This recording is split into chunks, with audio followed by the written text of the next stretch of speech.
जमीन से 480 फीट ऊंचे 4500 साल पुराने इस पिरामिड के अंदर ऐसा क्या था जिसको सिर्फ देखने के लिए रिसर्चर्स ने एक रोबोटिक कैमरा पिरामिड के अंदर भेजा। एक जगह पर आकर रोबोटिक कैमरा रुक गया क्योंकि अब उसके सामने पत्थर का एक स्लैब था। रिसर्चर्स का मानना था कि इस स्लैब के पीछे जरूर कोई ऐसा राज छुपा है जो पिछले 4500 सालों से दफन है। ये राज इनको हर कीमत पर जानना था, इसलिए उन्होंने रोबोट के आगे एक ड्रिल मशीन लगाई जिसने उस पत्थर के स्लैब में बारीक छेद कर दिया।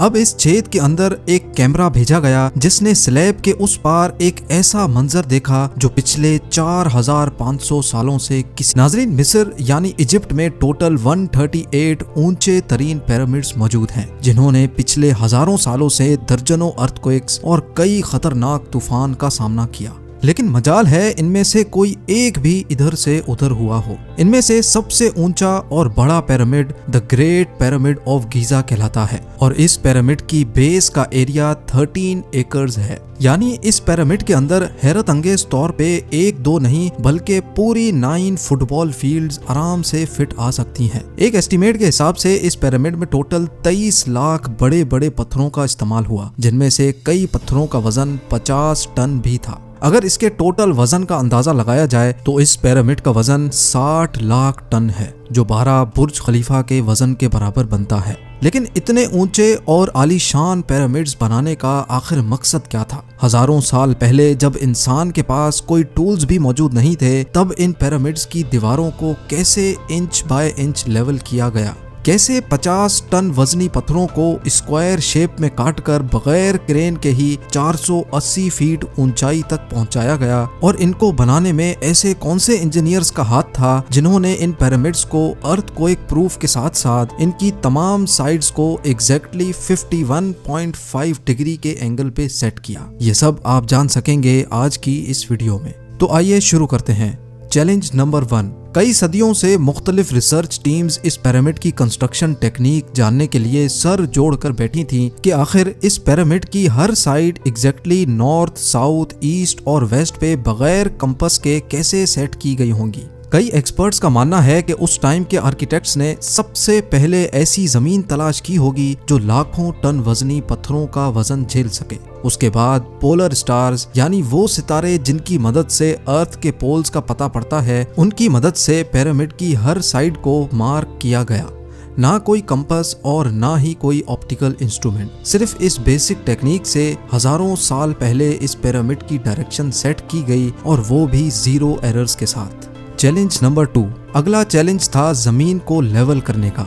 जिस 13 एकड़ की जमीन पर इस पिरामिड को बनना था, उसका लेवल थोड़ा सा भी आउट होता तो 23 लाख पत्थरों के इस पहाड़ का खड़ा होना बिल्कुल भी मुमकिन नहीं था। अब इस जमीन को लेवल करने के लिए उस टाइम के इंजीनियर्स के पास ना ही लेजर लेवलर था और ना ही बबल लेवल। एक्सपर्ट्स का मानना है कि कंस्ट्रक्शन साइट की चारों साइड्स पर खड्डा करके उसमें पानी डाला गया होगा और फिर एक साइड के पानी के लेवल से दूसरे साइड के पानी के लेवल को मैच किया गया होगा। जो जमीन का हिस्सा पानी के लेवल से मैच नहीं कर रहा होगा, उसको छेनी और हथौड़ों की मदद से काट कर लेवल किया गया होगा। कई एक्सपर्ट्स का मानना है कि एंशिएंट इजिप्शियंस ने इस सिंपल टूल का भी इस्तेमाल किया, जिसकी दोनों साइड्स पे लकड़ियां और उसके ठीक सेंटर पे एक रस्सी से पत्थर बंधा हुआ है। अगर पत्थर जमीन से टच हो गया और उसकी रस्सी ठीक सेंटर लाइन पे आ रही होगी तो इसका मतलब है कि बीच की जमीन परफेक्टली लेवल्ड है।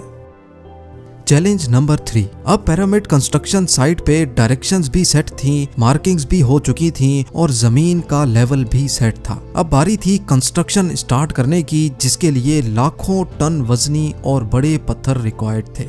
लेकिन ये पत्थर काटने के लिए ना ही उनके पास ग्राइंडर थे और ना ही जैक हैमर्स। लेकिन फिर भी उन्होंने 50 टन वजनी पत्थर काटे भी और उनको स्क्वायर या रेक्टेंगल शेप भी दिया। लेकिन आखिर किसकी मदद से?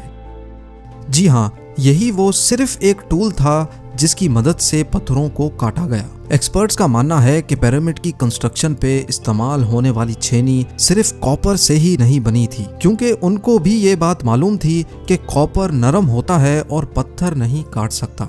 इसलिए इसमें एक केमिकल आर्सेनिक भी शामिल किया गया था। कॉपर और आर्सेनिक से बनाई जाने वाली ये छेनी लकड़ियों के हथौड़ों से पत्थरों पर ठोकी जाती थी और कई घंटों की मेहनत के बाद बड़े बड़े पत्थर शेप में लाए जाते थे। Challenge number 4। अब चूंकि ये खास किस्म का पत्थर जिसको आज लाइम स्टोन कहा जाता है, उसकी कटाई पिरामिड कंस्ट्रक्शन साइट गीजा से 250 किलोमीटर दूर टोरा के शहर में हो रही थी। अब मसला था ये पत्थर गीजा तक ट्रांसपोर्ट करने का। हर एक पत्थर 50 टन यानी 50,000 केजी के बराबर था, जो तकरीबन 3 पैसेंजर बस के वजन के बराबर बनता है। और ऐसे 23 लाख पत्थर सिर्फ एक पिरामिड में इस्तेमाल होना थे। इतना ज्यादा वजन ट्रांसपोर्ट करने के लिए ना ही उस दौर में कोई जानवर काम आ सकता था और ना ही उनके पास ट्रक्स मौजूद थे। हत्ता कि अगर आजकल के जदीद दौर में भी ये काम करना पड़े तो ट्रांसपोर्ट कंपनीज को अच्छा खासा टफ टाइम आएगा। हैरत अंगेज तौर पे ये काम वर्कर्स और कश्तियों की मदद से किया गया। जी हाँ, टोरा और गीजा के दरमियान मौजूद रिवर का फायदा उठाया गया और बड़ी बड़ी कश्तियों में पत्थर लाद कर पिरामिड साइट पर पहुंचाए गए। एक्सपर्ट्स का मानना है कि ये काम इतना आसान नहीं था। शिप्स में इतने बड़े पत्थर की लोडिंग और अनलोडिंग में कम से कम भी 500 मजदूरों की आर्मी एक ही वक्त में लगाई गई होगी। Challenge number 5।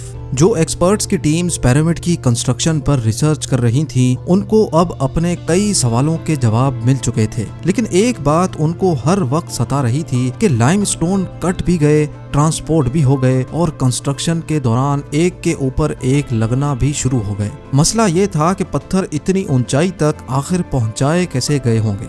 कई एक्सपर्ट्स का मानना है कि पिरामिड की कंस्ट्रक्शन से पहले ही ये प्लान कर लिया गया था।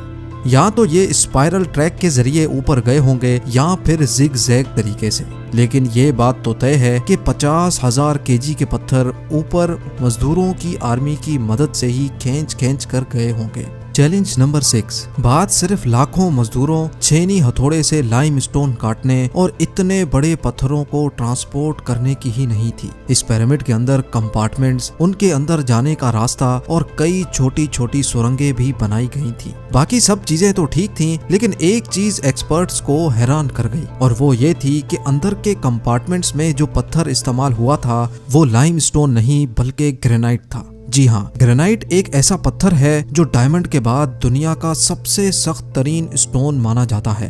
आजकल के मॉडर्न दौर में भी ग्रेनाइट बड़े बड़े ग्राइंडर्स की मदद के सिवा काटा ही नहीं जा सकता। दुनिया भर से कई आर्कियोलॉजिकल एक्सपर्ट्स को पिरामिड का विजिट भी करवाया गया, लेकिन किसी को भी इस बात का सुराग नहीं मिला कि 4500 साल पहले इजिप्शियंस ने ग्रेनाइट जैसे ठोस पत्थर को इतनी सफाई से कैसे काटा था। आखिरकार कई सालों के बाद एक्सपर्ट्स ने इस मिस्ट्री को भी सॉल्व कर दिया। इजिप्शियंस ने ग्रेनाइट को इतनी सफाई से एक ऐसे आरे से काटा था जिसके दांत ही नहीं थे। जी हाँ, बगैर दांतों वाले इस आरे के दोनों साइडों पर वजन डालकर इसको ग्रेनाइट पर चलाया जाता था और बीच में बजरी डाली जाती थी। एक्सपर्ट्स का मानना है कि इस तरीके से इतने बड़े पत्थर को काटने में 4 महीनों का वक्त लग जाता था। आखिरकार पिरामिड्स बनाने का मकसद क्या था? इन पिरामिड्स को बनाने में कितने मजदूर एक ही वक्त में काम करते थे? और रोबोटिक कैमरा ने जब पिरामिड के अंदर पत्थर के स्लैब में सुराख किया तो उसके अंदर वो कौन सा मंजर देखा गया जो पिछले 4500 सालों से किसी ने भी नहीं देखा था। ये सब और इससे भी ज्यादा आप जान सकते